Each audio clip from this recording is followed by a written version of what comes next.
There is no genre, major genre, minor genre, that would exist without the contributions of black women, right? This work has not been delivered. So where do we escalate it to now? This is a real loss to the music community, and it's embarrassing and it's shameful, but I still don't have my music. To this day? Yeah. Stop. Yeah, and that's not the first time as well.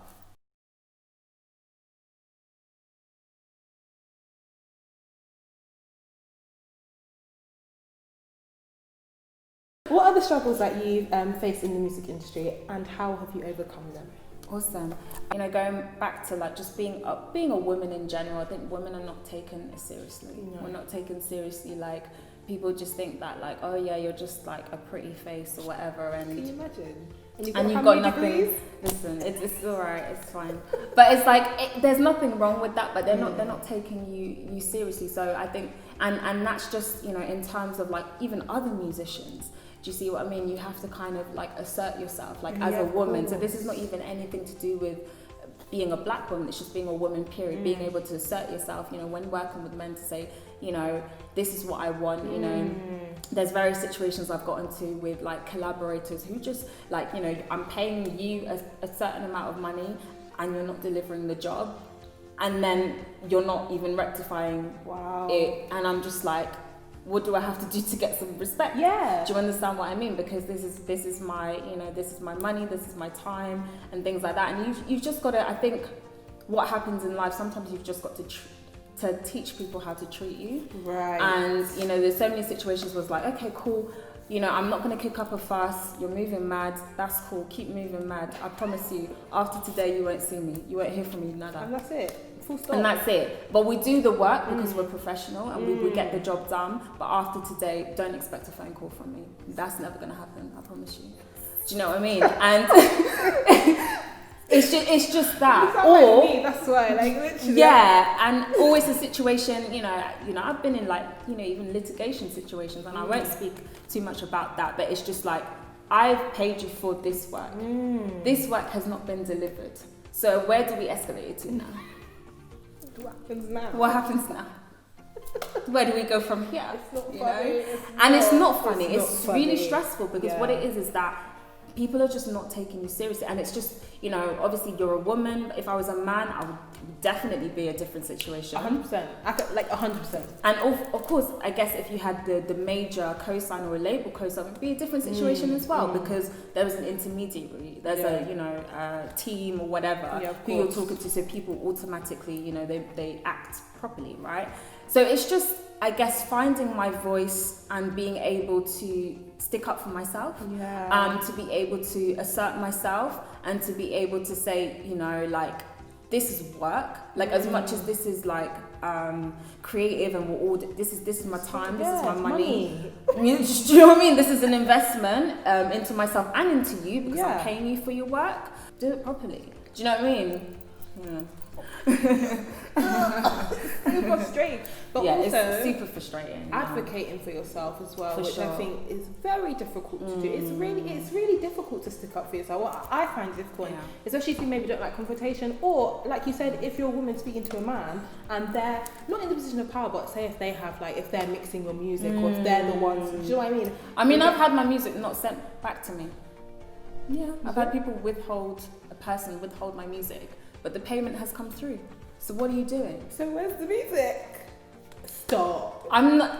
These are real life, like, serious situations, and I know I said I wasn't going to talk about it. I'm not gonna like name and shame, but you know, I got something back from it, but I still don't have my music to this day. Stop. Yeah, and that's not the first time as well.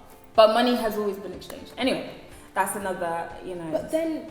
How is it? Is there any way you can protect yourself? Like, how do you? Is it? Yes, you can protect yourself, which is what. Always have a contract. Okay. Always have a contract. Always have terms. And the thing is, the crazy thing is that with one of the situations, I did have a contract. Wow. And still, yeah. Wow. So, like, thank God there was a clause within the contract. We enforced that based on that clause. Got you. Because the experience I had prior, I just lost all my music.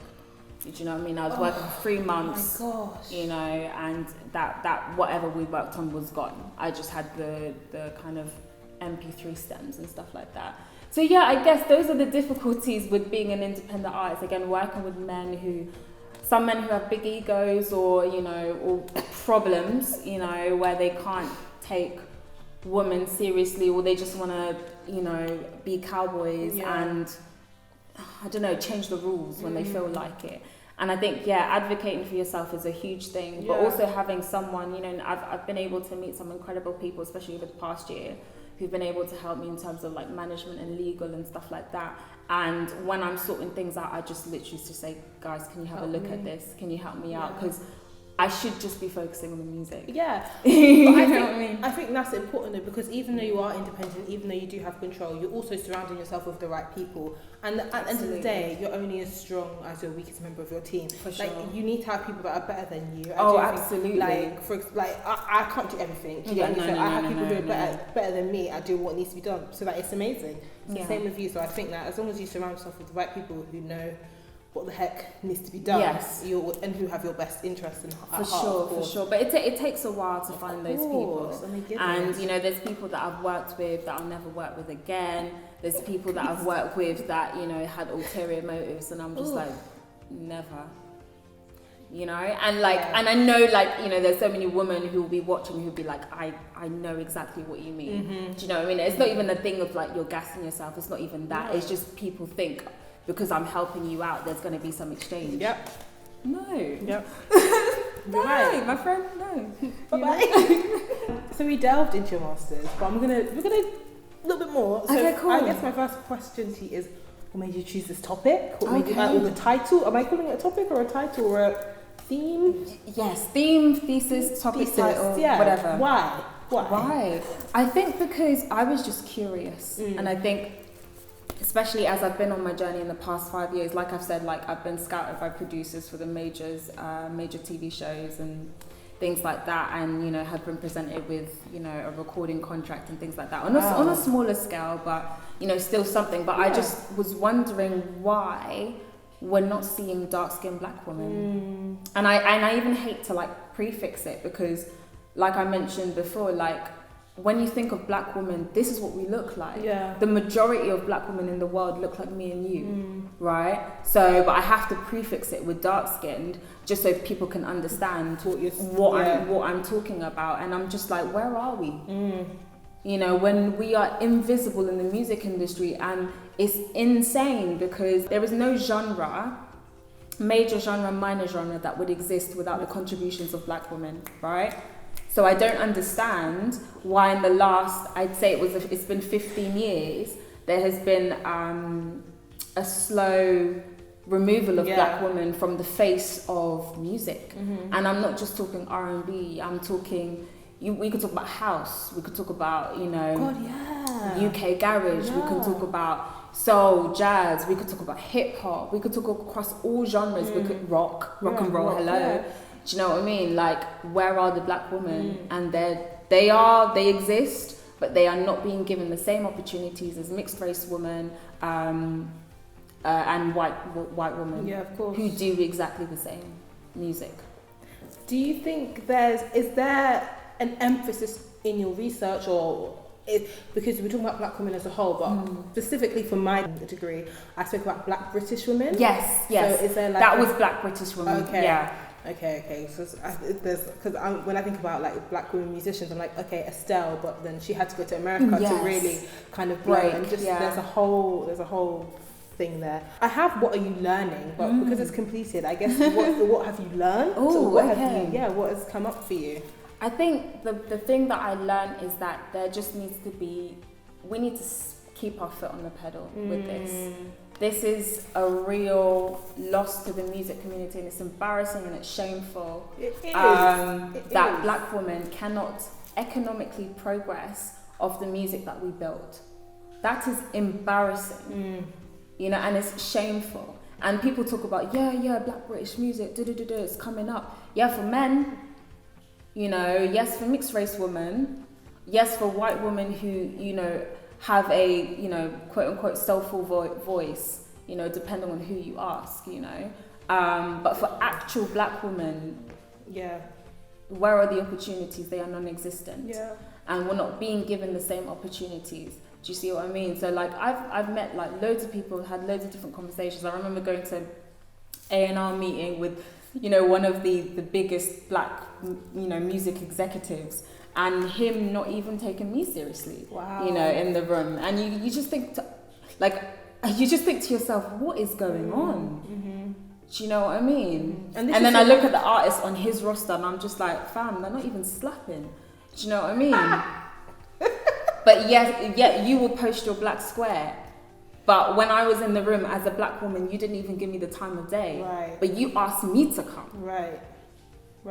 It's Interesting. Levels and layers. There's so many levels and layers, but I think what I've learned was that, we need to advocate for ourselves. Yeah. Because nobody's going to. You know, and that's a sad reality, but I think I'm strengthened. You know, and I have been strengthened. Even doing my research was very difficult, I must say. Like, I didn't realise emotionally, psychologically, how much it was bringing up about my own experiences that I had ignored, where racism, colorism, or sexism, or a combination of all of it was just hashing up again. Mm-hmm. And then I was also holding space for other women, black women, to talk freely. Right. Do you know what I mean? So holding that space and affirming them in that space and being like, that was wrong, that should have never happened to you, and I'm sorry that happened, and let's make sure that it doesn't. You know, and then asking them as well, what does your future look like? What does the ideal future look like for you? And let's work to make that happen. Do you know what I mean? So I think in the biggest process, the biggest takeaway was that we need to keep on. Right. And create spaces for ourselves and affirm ourselves and lift up ourselves, because one thing that black women do is we stick together. You know, we support each other. Don't you love black women? I love us. We support each other. We are the number one supporters. We are the people on the front line for our community, right?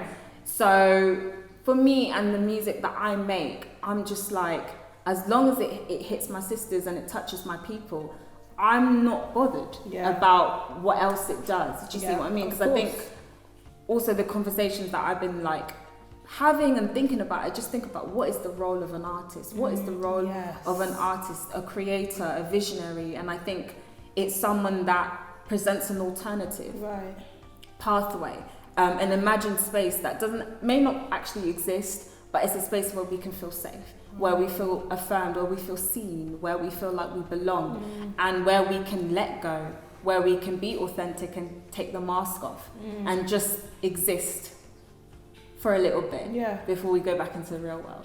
Just have that, what I mean? Breathe.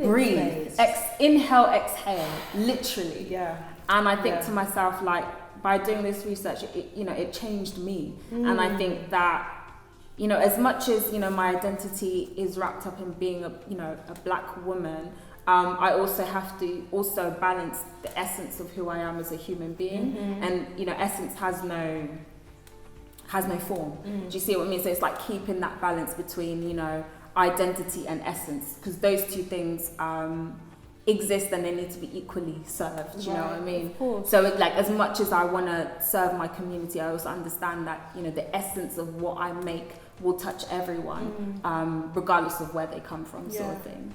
But then also not burning out, you know, not pouring from an empty vessel, 100%. Like making sure that you check in with yourself, making sure you're okay. And what you said about obviously creating space and creating your own space. Obviously, I'm a big advocate for that, because we're not going to get given it. Absolutely not. We have to take it. We have to carve it, make it ourselves. We have to carve it. And I think the beautiful thing about, you know, Black Girls Brunch and other, you know, black female-owned platforms is that, you know, people, you know, would even like wince at the word black being used, and then also woman. It's like, oh my God, how dare you use that?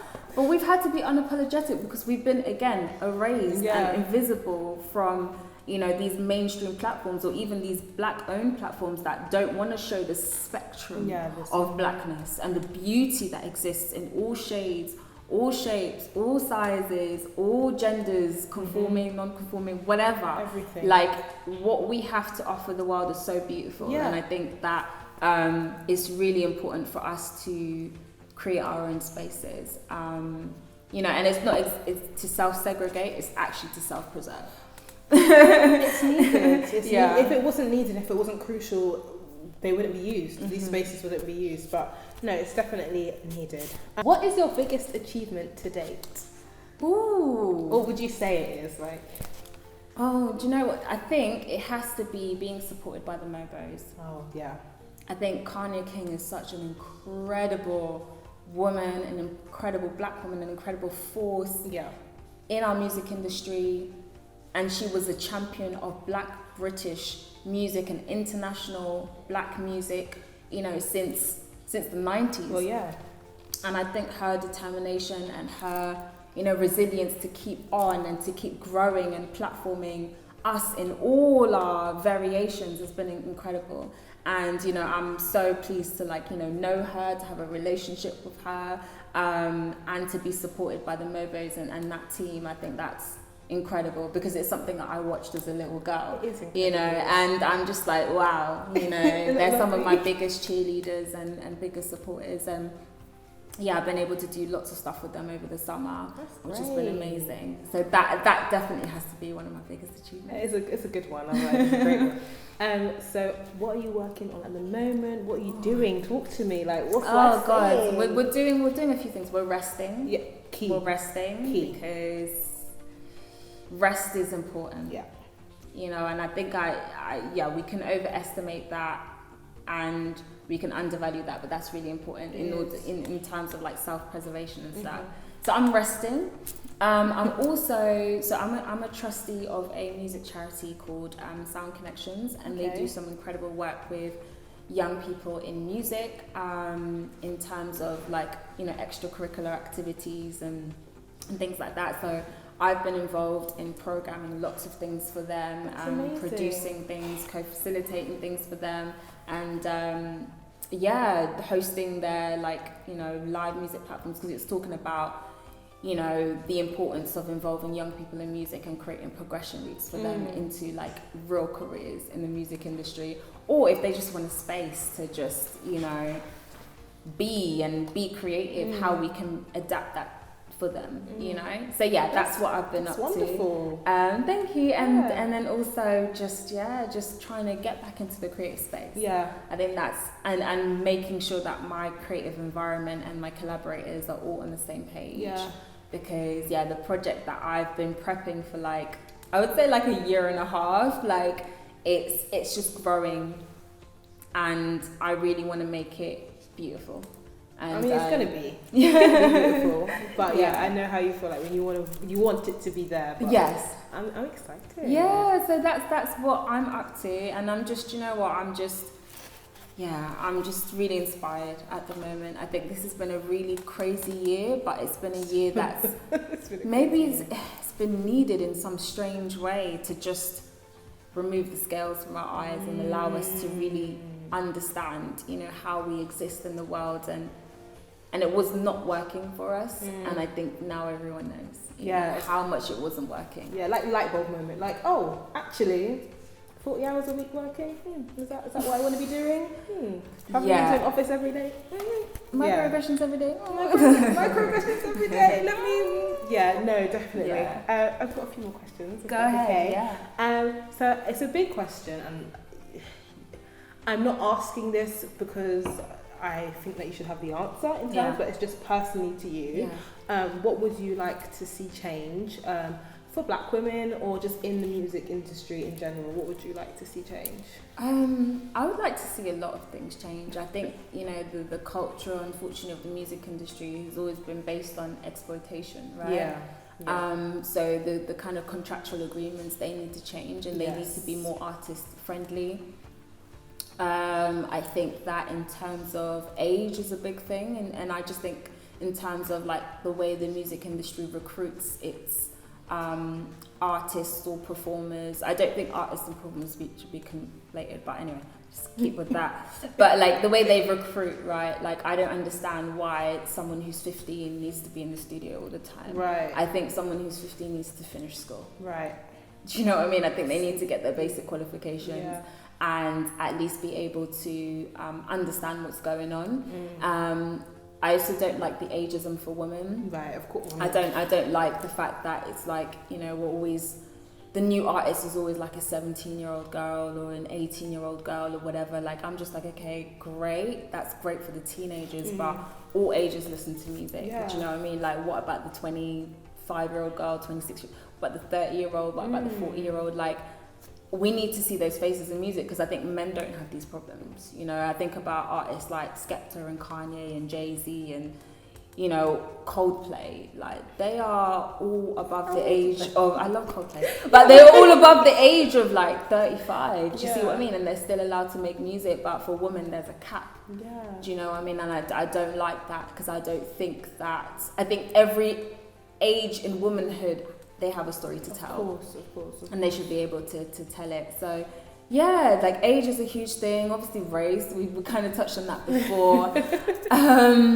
But I also think, you know what, I think it goes back to that conversation of like independence. Like, I think people need to understand what it means to be an independent artist, and also realize that we have an alternative. Right.